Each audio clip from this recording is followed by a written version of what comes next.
बिस्मिल्लाहिर्रहमानिर्रहीम। नाज़रीन, programme current affair के साथ आपका मेज़बान सैयद आसिफ अली हमदानी हाज़िर खिदमत है।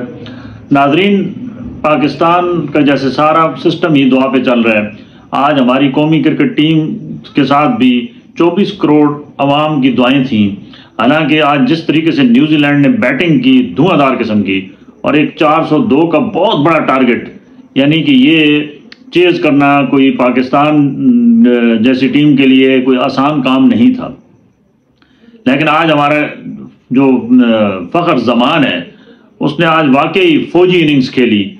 जैसे आर्मी अपनी महाज पे खड़ी होती है और जब आगे से पता चल रहा हो कि ये हमारे दुश्मन का बड़ा टारगेट है तो उसको वो अचीव करना है, हमारी पाक आर्मी का बहुत बड़ा रोल है अपने टारगेट्स को अचीव करने का। तो आज फ़ख्र ज़मान ने वो टारगेट ऐसे नज़र आ रहा था कि ये बिल्कुल अचीव हो जाएगा, और बार बार बारिश की इंटरप्शन के बावजूद पाकिस्तान का रन रेट बहुत अच्छा रहा और अल्हम्दुलिल्लाह पाकिस्तान 21 रन से जीत गया। लेकिन जो सूरत हाल इस वक्त पॉइंट्स टेबल पे है वो कोई इत्मीनान बख्श नहीं है, क्योंकि पाकिस्तान का अगला जो मैच है वो इंग्लैंड के साथ है। इंग्लैंड को पाकिस्तान को कम अज़ कम 350 से ऊपर का टारगेट भी देना होगा और इंग्लैंड को जल्द आउट भी करना होगा 250 के अंदर, तब जाके पाकिस्तान पॉइंट टेबल पे सेमीफाइनल की दौड़ में रह सकता है। बसूरत दीगर ये जितनी मेहनत आज की गई है, अगर ये पहले मैचों में की जाती तो शायद आज हमारे हालात अगर मगर वाले नहीं होते और आज हम बआसानी सेमीफाइनल में होते। अब बहुत मुश्किल चांस है, लेकिन हमारी क्योंकि दुआएं जो हैं वो बहुत असर कर रही हैं और पाकिस्तान की आवाम जो है वो बड़ी दिल से दुआएं करती है क्रिकेट के लिए और अपने खिलाड़ियों के लिए। तो आज तो दुआएं लगी हैं, अब अल्लाह करे कि ये इंग्लैंड के खिलाफ भी दुआएं लगें। और ये जो साबका आप पाकिस्तान का ट्रैक रिकॉर्ड देखें वर्ल्ड कप का, वो चाहे 92 का वर्ल्ड कप हो या उससे पहले के वर्ल्ड कप जितने भी खेले गए हैं, तो उसमें भी पाकिस्तान पहले मैचेस हारता है और फिर आखिर में पाकिस्तान सेमीफाइनल के लिए क्वालिफाई कर लेता है। अल्लाह करे पाकिस्तान क्वालिफाई करे और पाकिस्तान फाइनल में भी आए और पाकिस्तान जीते, हमारी तो ये दुआ है। दूसरा नाज़रीन, हमारे मुल्क के जहाँ पे मुआशी मसाइल हैं वहाँ पे इस वक्त हमारे अमन व अमान की सूरत हाल जो है वो बहुत ख़तरनाक हो चुकी है और कल रात से आज सुबह तक 2 बड़े अटैक हुए हैं। एक हमारी सिक्योरिटी फोर्सेस पे की गाड़ी पे जो है वो फायरिंग की गई है, जिसके नतीजे में 14 हमारे नौजवान शहीद हुए हैं। और दूसरा वाक़या मियाँ वाली एयर बेस पे आज पेश आया कि सुबह कोई 7 दहशतगर्द जो है वो बिल्डिंग के अंदर घुसे और उन्होंने पूरे सिस्टम को तबाह करने के लिए कोशिश की, लेकिन बर वक्त हमारी इंटेलिजेंस हरकत में आई।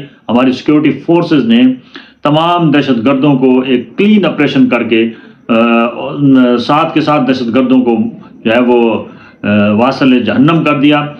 क्योंकि इस वक्त जो गैर मुल्कियों का इनखला है वो भी हमारे लिए ख़तरा है, क्योंकि बैरूनी जो ताकतें हैं वो पाकिस्तान के अंदर हालात को ख़राब करने की हर मुमकिन कोशिश कर रही हैं। लेकिन हमारी पाक फ़ौज बहुत बासलाहियत है और इसमें कोई शक नहीं कि जिस तरीके से ये ऑपरेशन होते हैं इसमें बग़ैर किसी हमारे एहलकार की नुकसान के बड़ी आसानी के साथ वो अपने अहदाफ को जो है वो पूरा करते हैं और दहशतगर्दों का किला कमा करते हैं। और आज ये वाज़ेह पैगाम तमाम उन कुव्वतों को जा चुका है जो पाकिस्तान के अंदर दहशतगर्दी करा रहे हैं, जो पाकिस्तान को जो है वो बदअमनी की आग में धकेल रहे हैं, फिर कवारियत की आग में धकेल रहे हैं, जो पाकिस्तान को जो है वो कमज़ोर करने की कोशिश कर रहे हैं। उन तक ये पैगाम आज वाज़ेह तौर पे पहुंच चुका है कि हमारी सिक्योरिटी फोर्सेस मुकम्मल तौर पे बेदार हैं और वो हर वक्त जो तैयार हैं किसी भी लम्हे अपने दिफा के लिए, और कोई इस शक में ना रहे कोई हमारा दुश्मन कि शायद हमारी फोर्सेस जो है वो कमज़ोर हो गई हैं या हम पाकिस्तान को एक आसान हदफ बना सकते हैं। ये उनकी भूल है। जब भी कोई वक्त आया इंशाअल्लाह कौम पाक फ़ौज के साथ खड़ी होगी और पाक फ़ौज का जो हमारा सिक्योरिटी सिस्टम है, इंटेलिजेंस सिस्टम है, वो दुनिया के बेहतरीन इंटेलिजेंस सिस्टम में उसका शुमार होता है। इंशाअल्लाह जब भी कोई मुश्किल वक्त आया हमारी पाक फ़ौज न सिर्फ अपने मुल्क का दिफा करेगी बल्कि अपनी कौम का भी दिफा करेगी और दुश्मन को इंशाअल्लाह किसी सूरत भी उसके नाकाम جتنے بھی اس کے عزائم ہیں اس کو ناکام بنائے گی۔ بہت شکریہ، اپنے گرد و نواح کے لوگوں کا خیال کیجیے۔